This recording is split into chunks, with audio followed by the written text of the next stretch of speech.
Welcome back to Simpleng Lutong Bahay. Una, hugasan po natin yung ating pork chops. 8 pieces po yung binili ko. And then, salain lang po natin ito para maalis yung excess na tubig. Katapos ay binabad ko lang siya or nilagyan ko lang siya ng paminta at seasoning. Magic sarap po yung ginamit ko dito. Pwede rin pong salt lang.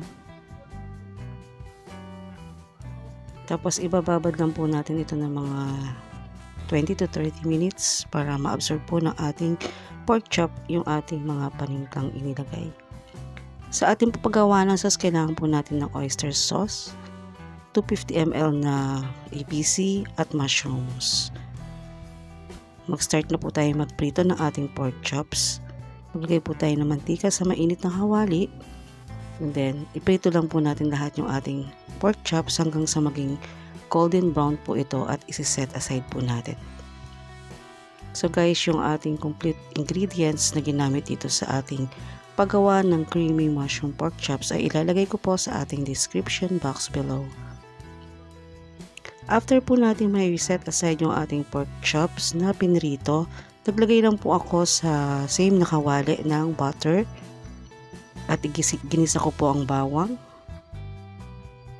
Half nung isang ulo ng bawang po nilagay ko dito, and then isang buong onion chop din po, maliliit.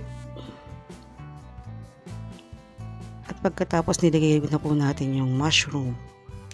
Yung mushroom po natin yung maliit na can lang po, yung 198 grams.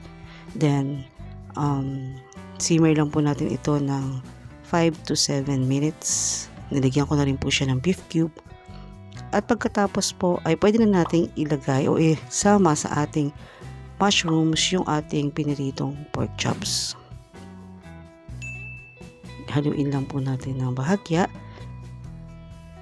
At susunod po dyan ay ilalagay na po natin yung ating oyster sauce. Dagdag alat po ito at dinamdam sa ating creamy mushroom pork chops. Naglagay na rin po ako ng 2 to 3 cups na tubig. Depende po sa inyo kung gaano karami yung sabaw na gusto nyo. Isalang lang po natin ito ng mga 20 to 30 minutes. Hindi naman po ganun kahirap ng palambutin ng ating pork chops dahil na iprito na natin dito.